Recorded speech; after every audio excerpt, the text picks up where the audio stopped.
In this episode of the Nurse Practitioner Podcast, Dr. Margaret Fitzgerald discusses getting ready for the NP certification exam. I earned a graduate degree in my NP program. What do I need to get NP certified? Oh, this is a question I'm often asked. I and my team have helped certify more than 140,000 nurse practitioners, or at minimum, help them get ready so that they could pass their boards. And we're asked this question constantly. You go through this rigorous graduate program, you earned at minimum a master's degree. A lot of you have postmaster's certificates or a second master's degree, or increasingly a doctoral degree, postdoctoral certificate, and yet you can't enter into practice. And the reason why you need to get certified is part of the idea of credentialing the profession. And part of the credentialing including the establishment of the NP certification exam. Simply put, NP certification has been around since the late 1970s, which was a little bit more than 10 years into our profession. Certification very quickly became adopted by the states to be part of NP licensure. And this is really an important point to keep in mind. Certification and licensure are two entirely different things, because certification is granted by an organization that is charged to do that. And licensure, of course, is at the state level. Now, there are a couple of states that do not require NPs to become certified in order to get a license. And at the same time, in those handful of states where NPs don't need to be certified to get a license, employers will require you to be certified in order to be hired. So in other words, certification is mandatory for an NP to enter into practice.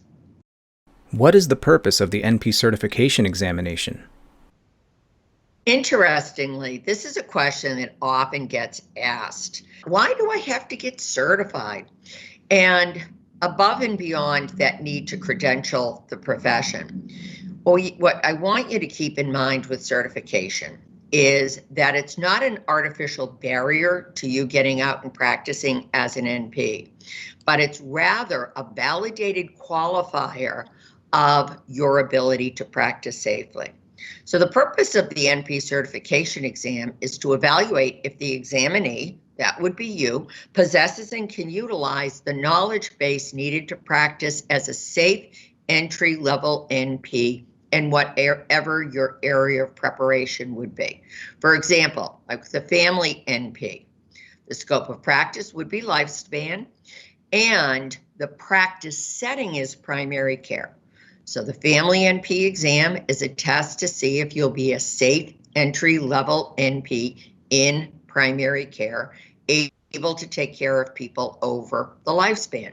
The adult gero primary care NP, same deal. It's primary care, but now with the scope of practice starting with the teenager. I'll give you one more example. The acute care NP, the adult gero acute care NP. Scope of practice starts with the teen, goes through the rest of the lifespan. And where's the location of that practice? The practice is largely in settings where people present physiologically unstable. The emergency department, the acute care inpatient setting, the ICU, and the like. I want you to keep that in mind when you're getting ready for your boards. Banish the idea that this is an artificial barrier keeping you from getting your NP license, but rather embrace the fact that this is a test for you to demonstrate that you are able to have that knowledge base to practice. You can apply that knowledge base. And always, when you're thinking of the purpose of the NP boards, the smartest RN in the world cannot pass the NP boards. What you have to do is think like a nurse practitioner throughout the entire exam. What are the NP boards like?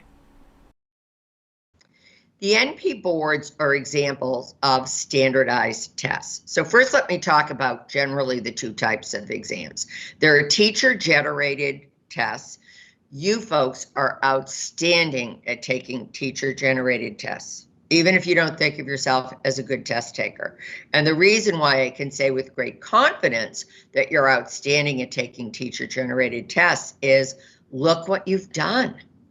You have graduated from a rigorous program of study at the master's, postmaster's, doctoral, or postdoctoral level. Give yourself a big pat on the back. And teacher-generated tests, you've taken those since childhood. These are designed to a single course. They tend to have a limited focus, like it's patho or pharmacology, and it's an emphasis on specific details. However, the NP boards are considered to be a standardized test, and standardized tests are designed to cover an entire domain. The domain in this case is entry-level NP practice in whatever your area of preparation has been, global focus, and there's an emphasis on associations. And with these boards, what the exams do is they build on and expand on the competencies of the RN role, but to the highest level of nursing practice. So like I just said a moment ago, the smartest RN in the world will struggle with the NP boards. You have to think like an NP, because our practice as nurse practitioners, and I am a clinically active practicing NP for more than 30 years now, our practice and therefore our testing reflects the breadth and depth of knowledge needed for that safe entry level NP practice. What is the purpose of the NP certification exam questions? The purpose of the questions on the boards is just what I was talking about. It's a measurement of the NP's knowledge-based reasoning, clinical decision-making skills in the following. Note this: assessment, so that's gathering subjective and objective information. Diagnosis, when they use the word diagnosis in the outline of the boards you go to take, what are they talking about? They're talking about coming up with a differential diagnosis for that person. Plan/intervention, developing a plan of care and intervention based on the potential diagnoses. And then evaluation. Evaluation is looking at response to care. And these are quite specifically defined when you are looking at the content outline of the NP boards. I want you to keep this in mind. Will memorizing factoids get you to a level where you need to be to pass the boards? And that's a resounding no. I will sometimes be asked by people, tell me the top 20 things I need to know to pass the NP boards. And I was like, I can't tell you the top 20 things. I might be able to tell you the top 2,000 things to know to pass the boards, but not the top 20, because these boards reflect the breadth and depth of our practice. Will possessing a deep appreciation for and the ability to utilize the science of healthcare get you to a level that you need to be to pass the boards? The answer to that question is a resounding yes. What are the questions like on the NP boards? The questions on the NP boards, I'm going to give you a couple of pieces of information to think about with this. First of all, when you're looking at test question types, there are generally two different types of questions asked on any exam. One will be those lower level thinking questions, and they're largely designed to assess your memory, focus on recognition, emphasis on specific details. There'll only be one correct answer. You and I cannot have a long intellectual discussion on our differences in our thoughts on which cranial nerve is cranial nerve 2. It's the optic nerve. Have a nice day. That's a fact. That's it. There's no argument on it. Lower level thinking questions where there's clearly only one correct answer. Very few of those pop up on the NP boards. Very few. And that's what a lot of people get distracted with when they're developing their study plan for the NP boards. They'll say, okay, I need to memorize the cranial nerves and I need to memorize these drugs for the given treatment of a disease. I need to memorize this. And I'll always say to people, don't memorize, conceptualize. Well, maybe memorize the cranial nerves because that's kind of sort of what you need to do in certain anatomic landmarks. But the rest, what I want you to do is conceptualize. And I'll get into that concept a little bit later. The majority of the questions on the boards are going to be higher level thinking questions. What are higher level thinking questions? These are questions put together designed to assess your problem solving skills. Remember, that's what we are. We are professional problem solvers. That's what I adore about being an NP. I listen to a person's story and I come up with a list of differentials and then I discuss it with the patient and we go forward with a treatment plan and then I evaluate their response to care, and more often than not, they are getting better. And if they're not getting better, then I loop back again and I'll say, okay, let's go back to figuring out the diagnosis. We need to tweak this treatment plan. I'm here for you. I'm going to work with you until you are feeling better, or I can at least help give you a degree of comfort. So we're professional problem solvers, and embrace that as part of your role. With higher level thinking questions, focus on application in new situations. There's an emphasis on critical reasoning. One more time, the boards want to see what a good decision maker you are.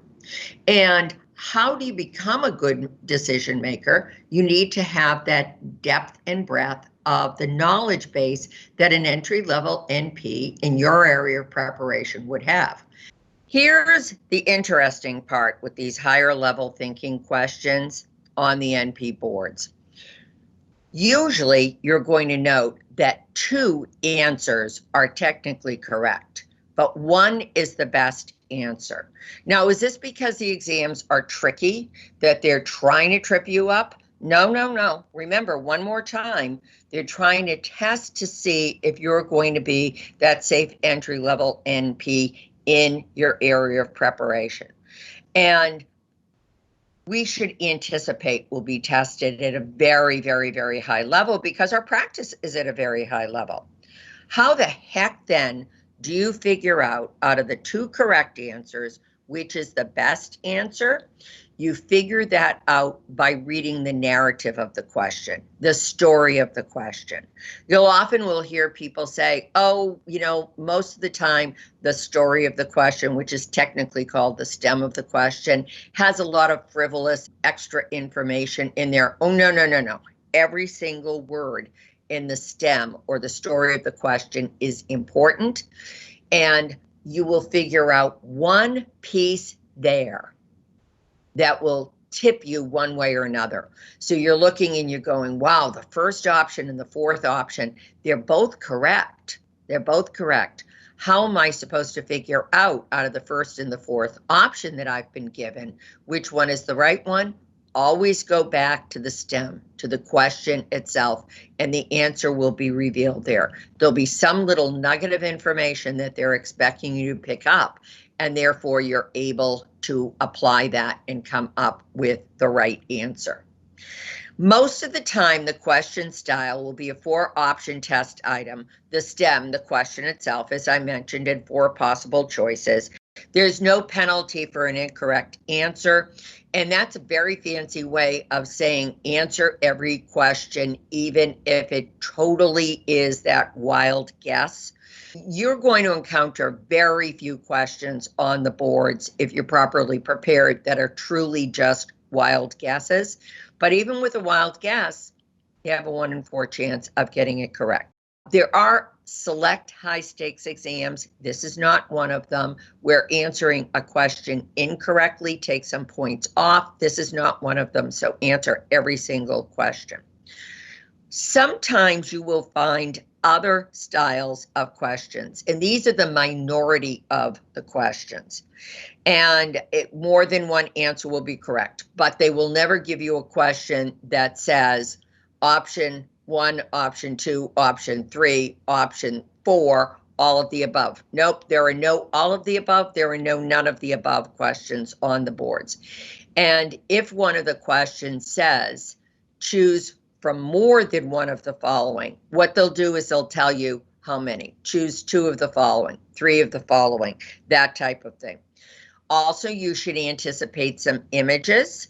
On the primary care exams, it is fair game for them to include 1, possibly 2 ECG interpretations.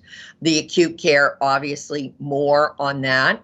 Psych mental health, typically no, you won't be tested on things like ECG interpretation, although there would be an expectation for you to be aware that certain meds are that are used heavily in psychiatry can be associated with certain dysrhythmias, so you do need to know that part of it. But images come up in dermatology, ECG interpretation, and X-ray interpretation largely. Tell me a bit more about what I should expect during the NP board exam. One point I want to drive forward here. The NP board exam experience bears 0 resemblance to the NCLEX exam experience.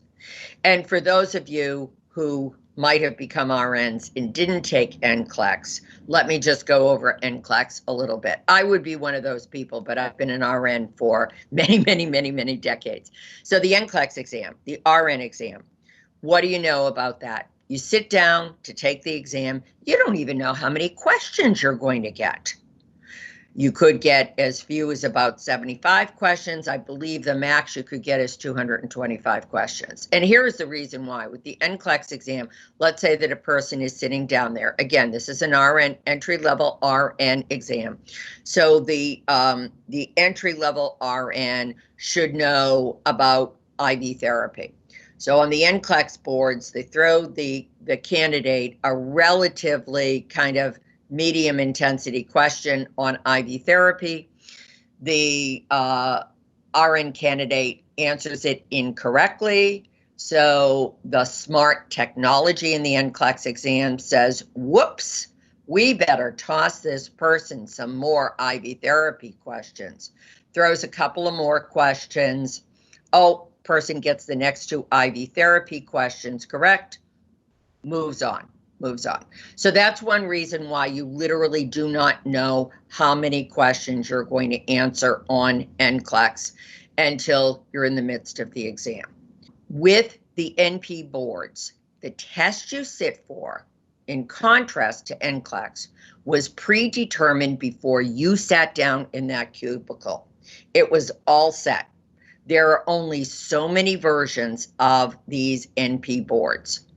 Some agencies have as few as 2, some have as many as 4 versions of their exams, but it was pre-set before you sat down. The majority of the NP boards are 150 to 175 questions. There's no agency that's less than 150 questions. Remember, for the most part, it's going to be that 3 hours to 3.5 hours, 150 to 175 questions. Let me use FAANP as an example because the math is really easy to do on this one. 150 questions you should count on regardless of which of the boards you sit for. The questions will take less than a minute to answer. So 150 questions, 150 minutes. 3 hours is 180 minutes. And therefore, what you're going to be able to do is get a nice buffer to go back and look at questions that you might have second thoughts on, and you'll have plenty of time. Now, all of the boards, there is no scheduled break put into your boards.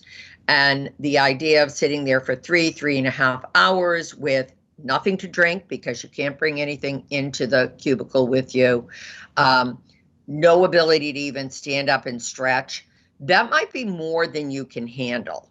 And the test sites are very well set up for you to take a quick break during the boards. And if you feel like you need to do that, go to the restroom, splash some cold water on your face, use the facilities, get back and restart your exam, please do that because you've got the wiggle room on the time. I will tell you, the clock will still run though.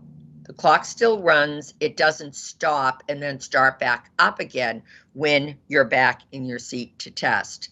But most people will find if they take a quick break mid-boards, they feel much, much better. Keep in mind, out of the number of questions that you are told will be on your boards, not every single one of them will contribute towards your final score. I'm going to use the ANCC now as an example. It's 175 questions. 150 of those contribute towards your final score. What are the other 25? The other 25 questions are there for test, retest, validity, and reliability, and they neither contribute to nor detract from your final score. The other part, keep in mind, you'll hear people say, oh, those questions don't count. They're at the beginning of the test or the end of the test. No, no, no. They're woven throughout the test, woven throughout. You have to treat every single question as if it counts towards your final score. All of the tests are available computer-based now, and you will get your results, pass or fail, at the end of the examination. What is the threshold for minimum pass in NP certification? The threshold passing score represents the absolute minimum standards that the NP must achieve to demonstrate the ability to practice the profession safely and competently.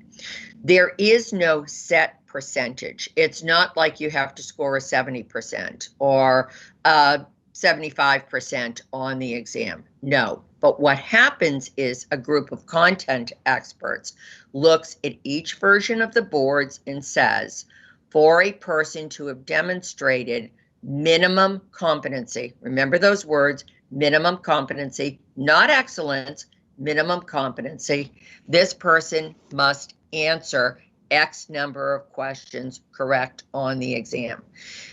Is there a publication of what X number of questions is? No. And unfortunately, there's been a misconception as to the fact that you only need to score, like if we're going back to referring to tests as percentage of 100%, that a lot of people will say you'll only need to get like a 68 to 70% correct to pass the NP boards. That's incorrect because that's not the way that these are scored. But where did that 68 to 70% come from? Well, if you look at something like the FAANP exams, you need to get a minimum of 500 for your score against a maximum perfect score of 800. 800 is a score that you could get. If a person answers 100% of the questions correctly, they'll get an 800. Minimum pass is 500. If you look at 500 as a percentage of 800, it's just a little bit under 70%. So people have misinterpreted that threshold of 500 as referring to a percentage of test questions correct. That is, in fact, incorrect. By the way, with ANCC, the other major NP certifier, you need to score a 350 or greater against a maximum perfect score of 500 to pass boards. With that in mind, what's the percentage of examinees who pass the exam? General rule, when we kind of toss all the NP boards into one pot, about 85% of first-time test takers pass their boards. And what does that mean then? Well, that of course means 15% fail. And I wouldn't be that surprised at this number if it weren't for the fact that everybody sitting for the boards is similarly prepared with a minimum of a master's degree, postmaster's certificate, doctoral degree, postdoctoral certificate. And I find it perplexing that 15% of the new grads are failing boards the first time around. So it's about 1 in 6 candidates will fail boards. What will I be tested on? What you will be tested on and this is critical to keep in mind so that you don't become that 1 in 6 people who fail boards, is the following. The walking around information, if you will, that the entry-level NP in your area of practice should have as a clinical knowledge base without needing to consult resources. I'm going to give you an example that will go across many domains of NP practice, certainly not all. An example would be recognizing that in chronic kidney disease, this is a risk factor for hyperkalemia with the use of an ACE inhibitor or an ARB. Why is that? Because what ends up happening with the damaged kidney has a tendency to hang on to potassium, and an ACE inhibitor, an ARB, potassium-sparing medication. So you've got 2 potassium-sparing situations here. This, in the day-to-day, most people can remain on their ACE inhibitor or ARB even when their GFR is quite low, as long as they maintain adequate hydration or they're not over-diuresed. That's walking around information. What you will not be tested on is lookup information. What the entry-level NP, or any clinician for that matter, needs to investigate to ensure safe practice. An example of that would be the dose of an ACE inhibitor or ARB that's safe to use in the presence of CKD to avoid adverse effects. Keep that in mind. General rule, no dose calculation, no memorizing of drug doses. You won't be asked how many milligrams per kilogram of fill in the blank would you give to a person with this situation? No, that's lookup information. You'll be given lab norms, so you don't have to memorize the lab norms. Or what you might get will be some of these clinical conditions being described in words, like going back to my example of ACE inhibitor or ARB use in a person with CKD. You might be given a verbal description of you are caring for an 88-year-old man with stage 4 CKD who is on an ACE inhibitor who now presents with an acute GI distress. He is mildly dehydrated and he's now hyperkalemic. Okay, so you can see there that there were a number of words to describe the clinical scenario, but the numbers were not given to you. My overall test taking tip is as follows. The NP certification exam tests your ability to know why a patient is at risk for a problem. So folding in what you've learned about epidemiology of disease, who's most at risk for coming down with a given disease, how a clinical problem has developed. That's where your knowledge of pathophysiology comes in. What's the most likely clinical presentation of the condition? That's where your assessment comes in with gathering subjective and objective information. And because you are a novice in your new line of work, you need to think classic presentation of disease. Why a given intervention is effective. This is applying evidence-based practice. How that intervention works with modification of disease process via lifestyle or pharmacologic intervention. What's the most likely clinical outcome? Again, this is going back to evaluation. You're gauging response to therapy. A very poor way to approach preparing for the exam in practice is memorizing information so you know what to do, but not why you're doing this. It's a very poor way to prepare for the exam. A much better way to prepare for the exam in practice is to understand concepts and apply knowledge so you know what you're doing and why you're doing it. The NPs who I know who adore their line of work, and I happen to be one of them. I adore what I do clinically. I adore what I do in my other lines of work that are not clinical as well, with teaching, consulting, writing, etc. But one of the reasons why you'll find NPs who are so fond of what they do is they generally always know why they're doing what they're doing, and they're deeply invested in knowing the science behind their practice. Keep in mind as well, in the NP certification exam, you'll answer about 135 clinically oriented questions that contribute to your final score. And given the depth and breadth of your NP practice, regardless of your specialty, you're only going to get about 1 to 3 questions on any given topic. So you might think to yourself, well, if I'm only going to get 1 to 3, let's just say thyroid questions, why do I need to spend 4 hours studying thyroid so that I have the concepts down correctly?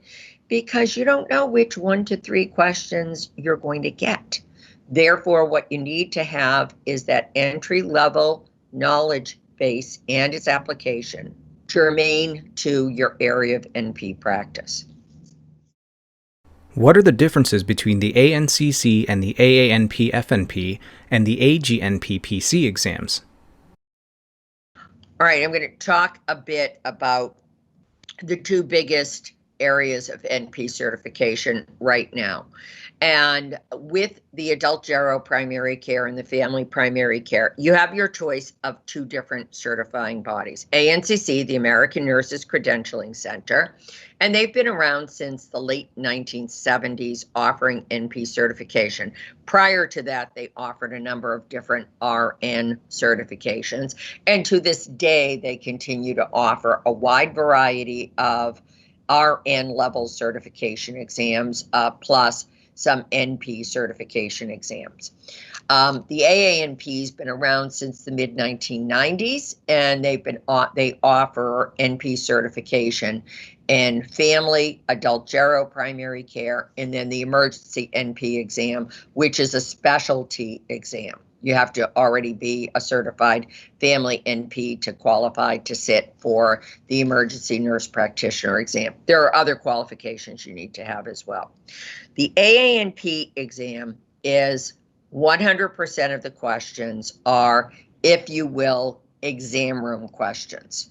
And if you recall, the AANP exam is 150 questions, 15 questions in there for test, retest, validity, reliability that don't counter your final score. So you're tested on 135, if you will, exam room questions. The ANCC boards all have a section on professional issues that AANP does not have. It's up to 15 questions or 10% of the test for family, and about 23 questions or 15% of the test on professional practice for the AGNP primary care exam. That's the main reason. The exam room questions, if you will, AANP, ANCC, you're going to get 135 exam room questions. The thing is, the ANCC exams are longer. They're 175 questions. In total, 150 count towards your final score. You will get those additional professional issues questions. How do I maintain my NP certification? You need to recertify for most of the certification corporations every 5 years. Here's what I want you to keep in mind. I'm not going to tell you exactly what the recertification requirements are right now, because recertification requirements change. Let's say everyone listening to this podcast gets certified this year. 5 years from now, you'll need to recertify. Right now, the recertification is a combination of continuing education hours as a general rule, and most agencies require some clinical practice hours as well. And then there are other things that you can do, such as select professional activities, publications, presentations will give you some credit towards your recertification. But what you folks will need to do, like just ironically, I need to recertify this year. You folks, and same with me, 5 years from now, will need to meet the recertification requirements for 5 years from now, not today's recertification requirements. And that's your professional obligation to keep your eye on the ball and make sure that you're up to date and what you need to do to become recertified. The agencies, when they change recertification requirements, they give a nice long lead time on it. The last time they did a major change on this, which was a few years back, with which was adding on the pharmacology CE requirement, they gave well more than a year's notice. So it's not like one day they say, okay, starting tomorrow, the recertification requirements are totally different, and then people are left scrambling to see if they can fulfill them. No. They give you plenty of time to do that. And if you want to know more on the recertification requirements, just go to the website for whichever agency you're going to certify with, and they will be able to tell you what their recertification requirements are. And I want to remind you of one more thing, is that your NP license to practice is dependent on you maintaining your certification. So it's not a one and done with certification. Oh, I did it once, I got my license, I'm good to go. No, in every state that requires certification for licensure, you must maintain that certification. And in order to remain credentialed in the system that you are practicing in, you also need to maintain your certification for that under virtually all circumstances. How do I get ready for my NP board exam? What you want to do as you're getting ready for your NP board exam is to make sure you know about the exam as well as you can. Take a look at every piece of information you can get from your certifying body up on the website. They tend not to send anything through the mail anymore, but it will outline the exam content in detail. That said, you're not going to be asked about every single topic that they list, but every single topic they list is technically fair game. Be very well prepared to exercise the full scope of your NP skills. So that would be assessment, diagnosis, plan/intervention, and evaluation. And if you're to break it down, assessment is typically about 30% of the exam. Diagnosis, remember what I said earlier, that's differential diagnosis, about 20% of the exam. Plan, another 30% of the exam. And then evaluate, which is taking a look at response to care, will be the last 20%. Information on the boards is generally, at bare minimum, 6 months old, and something that just happened in the last week, month, whatever, will not be on the boards. And let's say, I'm going to give you an example here. You have your board scheduled for the 15th of a given month. And on the 1st of that month, a breakthrough new med for the treatment of fill in the blank comes along. That is not going to be on your boards. It is not. Or a new set of guidelines for the treatment of fill in the blank is published 2 weeks before your boards. Nope, won't be on your boards. The boards are not that nimble, if you will, to change literally in the day-to-day like that. And what I want you to keep in mind is, let's say that you are getting ready to sit for boards and a major set of guidelines come out, like let's say 2 months before your boards. Remember, when new sets of guidelines come out, yes, we treat them with great fanfare, but for the most part, what we have are guidelines that overlap considerably with older guidelines. So you'll be tested in all likelihood on what would be, shall we say, the overlap between the older and the new set of guidelines. You want to make sure that you study with intent and purpose. Increase and secure your knowledge base first, then start answering practice questions.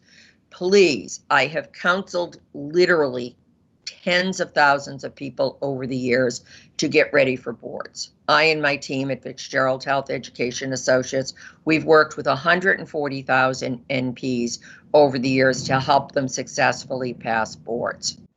Have I counseled people who have failed boards? Yes, I have.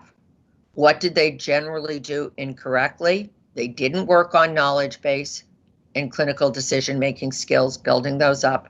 They leaned very heavily on practice questions, and sadly, there are a lot of very poor quality practice questions out there that mislead people to think that they're ready for boards when they're not. They rush through the exam.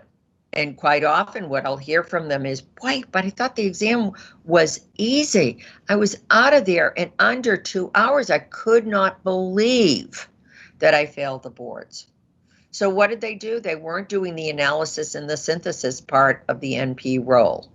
They were thinking more superficially and not at the breadth and depth that you need to think, because we're NPs. We're the diagnostician. We're the prescriber. We're the evaluator. Our role is deeper and broader than that of the RN.